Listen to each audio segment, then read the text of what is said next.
দেখুন প্রত্যেকটা মালপোয়া কত সুন্দর ভাবে ফুলেছে আর কতটা নরম হয়েছে, কত সুন্দর ভাবে হয়েছে। দেখুন প্রত্যেকটা দেখতে কতটা সুন্দর আর কালারটা কত সুন্দর এসছে। এইভাবে যদি মালপোয়া তৈরি করা যায় তাহলে কিন্তু বারবার মন চাইবে এই মালপোয়া গুলো তৈরি করতে। দেখুন আমি একটা ভেঙে দেখাচ্ছি ভেতরটা কতটা সুন্দর, একদম জালি জালি। যে দেখুন কত সুন্দর হয়েছে। তাই আমার অনুরোধ রইল একবার হলেও এই পিঠেটা তৈরি করে খাওয়ার, আশা করি খুবই ভালো লাগবে। নমস্কার বন্ধুরা, কাজলি ভিলেজ ফুডে সবাইকে অনেক অনেক স্বাগত জানিয়ে অন্য দিনের মতো আবারও একটা নতুন পিঠের রেসিপি নিয়ে চলে গেছি। আজকে আমি আপনাদের সঙ্গে শেয়ার করব মালপোয়া। আর মালপোয়াটা তৈরি করতে গেলে কিন্তু সঠিক মাপটা রাখতে হবে। তো সঠিক মাপ সহ আজকে মালপোয়াটা তৈরি করে দেখাবো খুব সহজ ভাবে। প্লিজ আপনারা ভিডিওটা শুরু থেকে শেষ পর্যন্ত দেখতে থাকুন, আশা করছি আজকের রেসিপিটা দেখতে খুবই ভালো লাগবে। উনুন ধরিয়ে দিয়েছি, এবার কড়াই বসিয়ে দেব। এবার আমি কড়াইয়ে জল গরম করে নেব।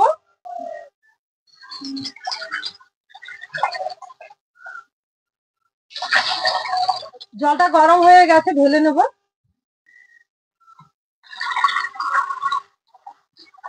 মালপোয়া পিঠের জন্য আজকে আমি এই বাটির মাপ করে উপকরণগুলো নেব। তো এই বাটির মাপ করে আমি 1 বাটি আখের গুড় নিয়েছি। এবার গুড়টা আমি একটা বড় বাটিতে ঢেলে নেব। আর নেব এই বাটিরই 1 বাটি গরম জল। গুড়ের মধ্যে দিয়ে দিলাম জলটা। এবার আমি গুড়টা খুব ভালো করে গলে নেব।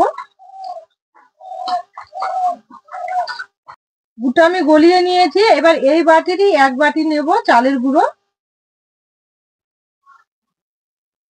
তবে আপনারা মাপটা কিন্তু একটু কমিয়ে বাড়িয়েও নিতে পারবেন, কিন্তু মাপটা সঠিক রাখবেন। আর দেবো এই বাটিরই হাফ বাটির একটু বেশি, মানে 1 বাটির একটু কম ময়দা। আর দেবো এই বাটিরই হাফ বাটি সুজি। এর সঙ্গে দেব আমি একটুখানি লবণ। এই লবণটা দিলে কিন্তু যে কোনো মিষ্টি জাতীয় খাবারে মিষ্টির স্বাদটা আরো বেড়ে যায়। এবার সব উপকরণগুলো দিয়ে ভালো করে আমি এভাবে মেখে নেব।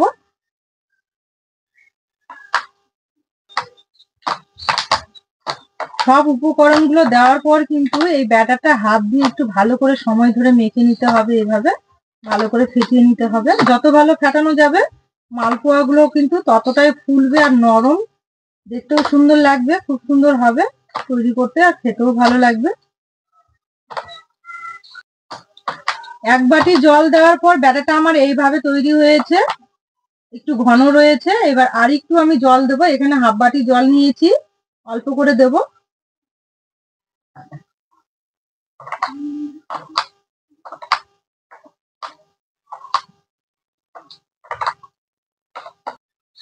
তো ব্যাটারটা আমি হাত দিয়ে খুব ভালো করে মেখে নিয়েছি, এভাবে ফেটিয়ে নিয়েছি।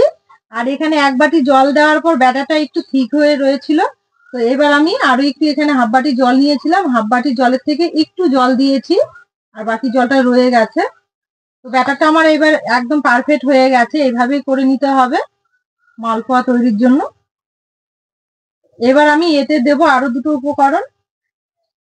এখানে নিয়েছি আমি 3 চামচের মতো নারকোল কোড়া। এবার নারকোল কোড়াটা দেব। এই নারকোল কোড়াটা দিলে কিন্তু খেতে আরো ভালো লাগবে। আর নিয়েছি আমি মৌরি। মৌরিটা একটু পাটায় গুঁড়ো করে নিয়েছি, আধ ভাঙ্গা করে। এবার এটা দেব। এই মৌরিটা দেওয়ার জন্য কিন্তু খুব সুন্দর একটা সেন্ট হয়। আর পিঠেগুলো খাওয়ার সময় একটু এই মৌরিগুলো যদি পড়ে মুখের মধ্যে, খেতে কিন্তু খুবই ভালো লাগে।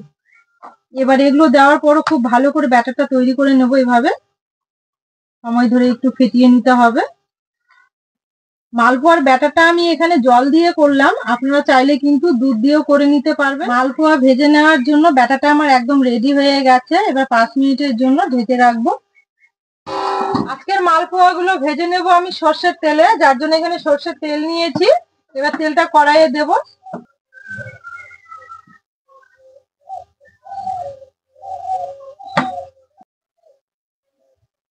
এবার তেলটা আমি খুব ভালো করে গরম করে নেব। তেলটা আমার খুব ভালো মতো গরম হয়ে গেছে। দেখুন ধোয়া উঠছে তেল দিয়ে হালকা। তেলটা প্রথমে একটু ভালো করে গরম করে নিতে হবে। আমি তেলটা খুব ভালো করে গরম করে নিয়েছি। এবার ব্যাটারের ঢাকনাটা তুলে নেব। তুলে নেওয়ার পর হাতা দিয়ে একটু আবারও ভালো করে এইভাবে ফেটিয়ে নেব।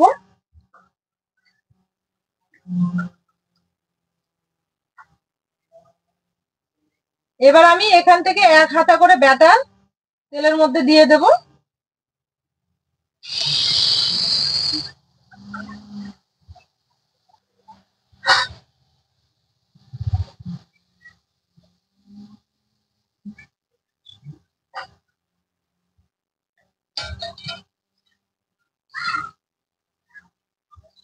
এই যে দেখুন কত সুন্দরভাবে ফুলে উঠেছে। এবার আমি উল্টে দেব। দেখুন কত সুন্দর হচ্ছে মালপোয়া গুলো, কতটা ফুলে উঠেছে। দেখতে দেখতেই কিন্তু কত সুন্দর ফুলে উঠলো। এটা আমার ভেজে নেওয়া হয়ে গেছে, তুলে নেব। এই যে দেখুন কত সুন্দর হয়েছে মালপোয়া গুলো।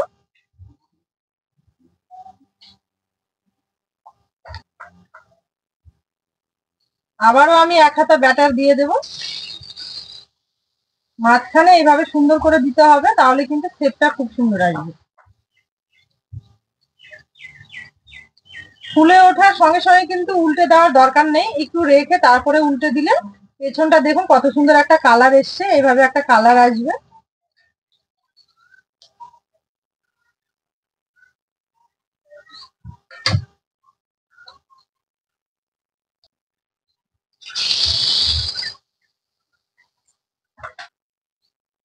দেখুন দেখতে দেখতে আপনা আপনি কত সুন্দরভাবে ফুলে উঠছে।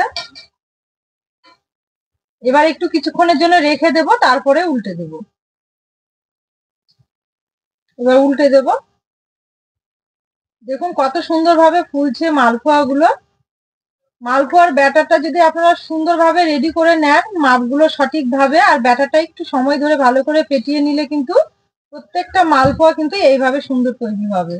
দেখুন মালপোয়া গুলো কতটা সুন্দর লাগছে দেখতে। একইভাবে আমি সবগুলো ভেজে নেব।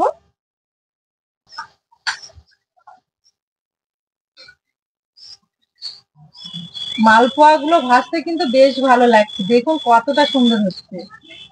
এত সুন্দর হলে কিন্তু খুবই ভালো লাগে। সবগুলোই কিন্তু কত সুন্দরভাবে ফুলছে।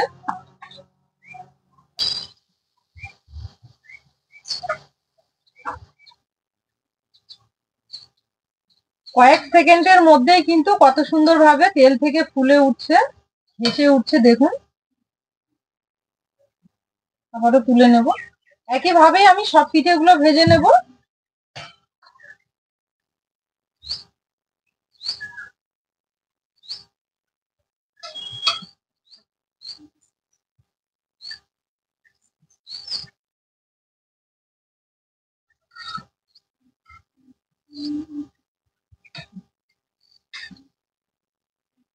এই যে দেখুন দেখতে দেখতে সব মালপোয়া গুলো আমার ভেজে নেওয়া হয়ে গেছে।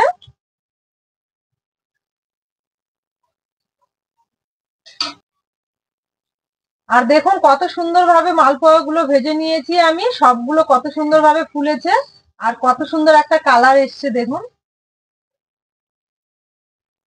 আজকে আমি যেভাবে ব্যাটারটা তৈরি করে পিঠেগুলো ভাজলাম, এইভাবে তৈরি করে পিঠে ভাজলে কিন্তু খুব সুন্দরভাবে ফুলবে। আর দেখুন কতটা ফুলেছে আর নরম, কত সুন্দর হয়েছে পিঠেগুলো। প্রত্যেকটা পিঠে কিন্তু খুব সুন্দরভাবে ফুলেছে। তাহলে বন্ধুরা দেখলেন আজকে মালপোয়াটা আমি কিভাবে তৈরি করলাম। আজকে আমি যেভাবে ব্যাটারটা তৈরি করে মালপোয়া গুলা করলাম, এইভাবে করবেন, দেখবেন শুরু থেকে শেষ পর্যন্ত প্রত্যেকটা মালপোয়া কিন্তু সুন্দরভাবে ফুলে উঠবে। অবশ্যই এইভাবে একবার তৈরি করে খেয়ে দেখবেন, আশা করি খুব ভালো লাগবে। আর আমার এই রেসিপি গুলো ভালো লাগলে আমার চ্যানেলটিকে সাবস্ক্রাইব, লাইক, শেয়ার করে পাশে থাকবেন। আর পাশে থাকা বেল আইকনটি ক্লিক করবেন সবার আগে নোটিফিকেশন গুলো পাওয়ার জন্য। আর যারা ফেসবুক থেকে দেখছেন পেজটা ফলো করবেন। আজকের রেসিপিটা আমি এখানেই শেষ করছি। সবাই খুব ভালো থাকবেন, সুস্থ থাকবেন, সাবধানে থাকবেন। আবার দেখা হবে নতুন কোনো রেসিপি নিয়ে।